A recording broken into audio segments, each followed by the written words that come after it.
শ্রেয়ার বাড়িতে আসা ছেলেটা যখন বলল যে সে শ্রেয়ার ফিয়ান্সে, অয়ন ওর সামনে দাঁড়িয়ে থাকা সেই ছেলেটার দিকে তাকিয়ে মনে মনে বলল, ওই সাংঘাতিক মেয়েটা কি সত্যিই এই ইম্যাচিওর আর অবুঝ ছেলেটাকে বিয়ে করবে? এটা কি হতে পারে? শ্রেয়ার বিয়ে ঠিক হলে তো শ্রীমন্তী নিশ্চয়ই জানত। আমার মনে হচ্ছে ছেলেটা মিথ্যা বলছে। দেখো, তুমি শ্রেয়ার ফিয়ান্সে হও আর যেই হও, আমি তোমাকে স্পষ্ট জানিয়ে দিচ্ছি, তুমি এই মুহূর্তে ভেতরে যেতে পারবে না। বুঝতে পারছো আমি কি বলছি? কিন্তু সেই ছেলেটারও জেদ কিছু কম ছিল না। সে অয়নকে জোরে একটা ধাক্কা দিয়ে দ্রুত সিঁড়ির দিকে এগিয়ে গেল। যেই অয়ন দেখল যে ছেলেটা সিঁড়ি দিয়ে ওঠার চেষ্টা করছে, সে গিয়ে ছেলেটির হাত চেপে ধরল। আচমকা অয়নের গায়ের জোর টের পেয়ে ছেলেটা ব্যথায় কুকিয়ে উঠে বলল, আহ, আমার হাত ছাড়ো, আহ, লাগছে আমার। তোমার কি এখনো ওপরে যেতে ইচ্ছে করছে? আমি ওপরে যাব না, এবার আমার হাতটা ছাড়ো, আমার হাতে খুব লাগছে। যেহেতু ছেলেটা নিজে থেকেই ওপরে যেতে অস্বীকার করল, তাই অয়ন ভাবল এবারটা না হয় এই ছেলেটাকে ছেড়ে দিয়ে ওর সাথে ধৈর্য নিয়ে ম্যান টু ম্যান কথা বলা যাক। কিন্তু অয়ন ওর হাতটা সবে ছাড়তে যাবে, এমন সময় হঠাৎই ও শুনতে পেল, অয়ন কি করছো? মাথা উঁচু করে ওপরে তাকাতেই অয়ন শ্রেয়াকে দেখতে পেল। সিঁড়ির ওপর থেকেই ওকে প্রশ্নটা করেছিল শ্রেয়া। শ্রেয়ার এক্সপ্রেশন দেখেই অয়ন সত্যিটা বুঝতে পেরে গিয়ে মনে মনে বলল, এই মেয়েটা কি ড্রামা করাটা কখনোই বন্ধ রাখতে পারে না? ছেলেটা বাড়িতে আসার পর থেকে যা যা ঘটেছে সবটাই শ্রেয়া আড়াল থেকে দেখেছে, তা ওর মুখ দেখেই বোঝা যাচ্ছে। কিন্তু এখন এমন ভান করছে যেন কিছুই জানে না। অয়ন ছেলেটার হাতটা ছেড়ে দিল। শ্রেয়া, এই অদ্ভুত লোকটা কে? একে দেখেই বিরক্ত লাগছে আমার। ছেলেটার বিরক্ত লাগাটা স্বাভাবিক ছিল, কারণ অয়ন ওকে বেশ ভালোই জ্বালাতন করেছে। কিন্তু অয়ন আর শ্রেয়া দুজনেই ছেলেটার এমন অভিযোগ শুনে মুখ বেঁকাল, কারণ ছেলেটা এমন ছেলে মানুষের মতো অভিযোগ করছিল যেন সে স্কুলে পড়া একটা বাচ্চা ছেলে। শ্রেয়া এবার ধৈর্য সহকারে ছেলেটাকে বোঝানোর ভঙ্গিতে বলল, ও অয়ন, ও ও ও আমার বন্ধু।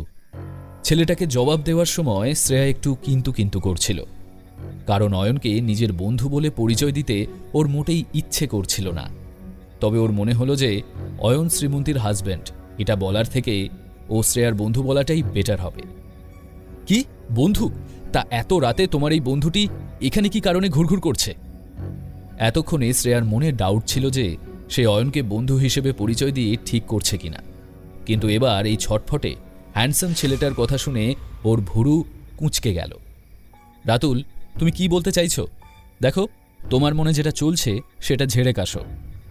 আমি কি বলতে চাই মানেটা কি? শ্রেয়া, তুমি কি আমার কথা একটুও ভাবো না? তোমার জন্য আমি এত রাতে এখানে এলাম, লাল গোলাপের তোড়াও এনেছি তোমার জন্য, আর তুমি তুমি আমাকে চিট করছো। কথাগুলো বলতে বলতে বেচারা রাতুলের দু চোখ জলে ভরে উঠল। শ্রেয়াকে নিয়ে যে রাতুল খুব সিরিয়াস সেটা ওকে দেখেই বোঝা যাচ্ছিল, আর শ্রেয়া যে ওকে খুব একটা পছন্দ করত না সেটাও বেশ বোঝা যাচ্ছিল। রাতুল, তুমি কি বুঝতে পারছো না যে তুমি কিরকম অদ্ভুত কথা বলছো? আমি কেন তোমাকে ঠকাতে যাব? তোমার সাথে আমার তো কোনো সম্পর্কই নেই, সুতরাং আমি যার সাথে ইচ্ছে তার সাথে থাকতে পারি, তাতে তোমার কি? বড্ড কঠিন এবং কড়া ভাষায় শ্রেয়া কথাগুলো বলে থামল। রাতুল তার সম্পর্কে কি ভাবছে তাতে তার কিছু যায় আসে না। সে ঝামেলাটা যত তাড়াতাড়ি সম্ভব মিটিয়ে দিতে চাইছিল। শ্রেয়াকে এই ছেলেটার সঙ্গে এরকম খারাপ ব্যবহার করতে দেখে মনে মনে ছেলেটার জন্য দুঃখ হলো অয়নের। তুমি কি বলছো শ্রেয়া? আমাদের মধ্যে কোনো সম্পর্ক নেই? আচ্ছা, তুমি কি ভুলে যাচ্ছ যে আমি তোমার ফিয়ান্সে? আমাদের বাবা মা আমাদের বিয়ে ঠিক করেছেন, আজ না হোক কাল তুমি আমার ওয়াইফ হবে, আর তুমি এখন বলছো ফিয়ান্সে? আমি কারোর ফিয়ান্সে নই। তাছাড়া বিয়েটা মা বাবা ঠিক করেছেন, আমি নই।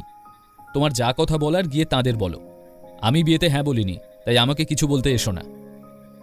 শ্রেয়া, তুমি এইমাত্র বললে যে তুমি আমাকে বিয়ে করতে চাও না, তার কারণ কি এই বেয়াদব ছেলেটা? সত্যি করে বলো তো, এই ছেলেটা কি আমার থেকেও ভালো, আমার চেয়েও বেশি রিচ? এ কি আমার চেয়েও হ্যান্ডসাম? না, আমার চেয়ে বেশি হ্যান্ডসাম তো এ নয়। তাহলে ওর মধ্যে কি আছে যেটা আমার মধ্যে নেই? রাহুল ভীষণ অধৈর্য হয়ে কথা বলছিল। ওর এতটা ইমোশনাল হয়ে পড়াটা অবশ্য স্বাভাবিক ছিল, তবে শ্রেয়ার তাতে কিছু যায় আসছিল না। ওর মুখে লেগেছিল এক রাশ বিরক্তি, এমনকি ও সেই মুহূর্তে রাতুলকে সরাসরি ইগনোর করছিল। অয়ন লক্ষ্য করছিল যে রাতুল যাই বলছিল না কেন শ্রেয়ার তাতে কোনো রিয়াকশনই ছিল না। অয়ন মনে মনে ভাবল, কিছু একটা ভুল হচ্ছে বোধহয়। শ্রেয়া কেন ওর ফিয়ান্সের মিসআন্ডারস্ট্যান্ডিংটা শুধরে দিচ্ছে না? 1 মিনিট, নিজের স্বার্থেও আমাকে এসবের মধ্যে জড়াচ্ছে না তো? এ ভগবান, যদি এই অসভ্য মেয়েটার মাথায় এসব বদ বুদ্ধি চলে তবে আমি সেটা কখনোই সাকসেসফুল হতে দেব না। লিসেন, তোমাদের প্রবলেমে আমাকে না জড়ানোই ভালো। এসবের সাথে আমার কোনো সম্পর্ক নেই। তোমার কোনো সম্পর্ক নেই মানে? এত সহজে তো আমি ছেড়ে দেব না তোমায়। তুমি আমাকে লুকিয়ে শ্রেয়ার সাথে কি কি করেছো তার ঠিক নেই, আর এখন বলছো তোমাকে এসবের মধ্যে না জড়াতে। নিজের অপকর্মগুলো স্বীকার করতে ভয় পাচ্ছ নাকি? অয়ন অবশ্য ওকে একটুও সিরিয়াসলি নিচ্ছিল না, বরং ও রাতুলের ইম্যাচুরিটি দেখে মনে মনে ভাবল, ছেলেটা একেবারে মাথা মোটা, না হলে শ্রেয়ার মতো একটা বদমাইশ মেয়েকে কেউ ভালোবাসে? কিন্তু ও এটা কি বলল? আমি শ্রেয়াকে ইউজ করে এখন ওর দায়িত্ব নিতে অস্বীকার করছি? এসব তামাশা আমি বরদাস্ত করব না। অবশ্য ছেলেটা আর কি করে জানবে যে আমি এই শ্রেয়াকে অন্ধের মতো ঘৃণা করি? এই গাধাটাকে কে বলেছে আগ বাড়িয়ে কথা বলতে?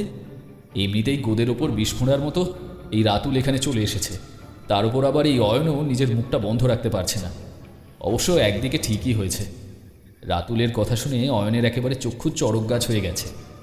এসব ভাবতে ভাবতে শ্রেয়ার মুখে একটা বিদ্রূপের হাসি ফুটে উঠল।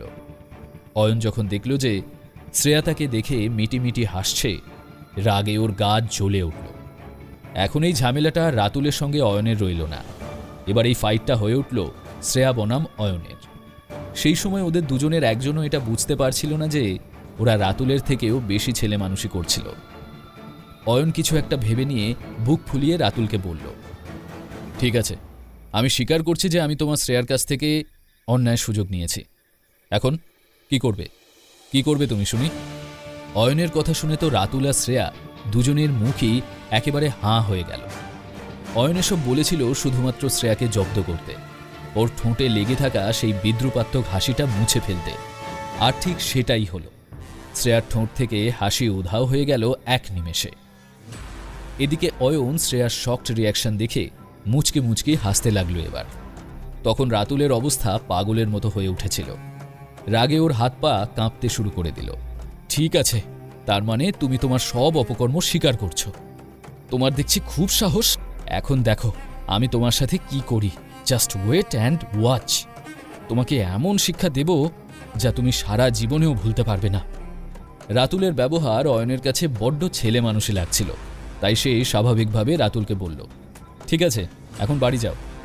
নাকি তুমি আজ রাতটা এখানে থাকতে চাও আমাদের সাথে? অয়নের কথা শুনে রাতুলের মনে হলো কেউ যেন ওর কাটা ঘায়ে নুনের ছিটে দিচ্ছে।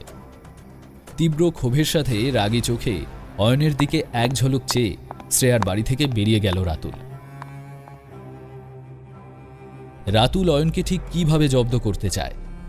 আরও নতুন একটা সমস্যা কি ধেয়ে আসতে চলেছে অয়নের দিকে?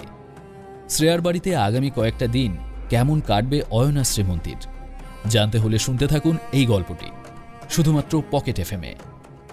লিঙ্কটি রয়েছে ডেসক্রিপশনে।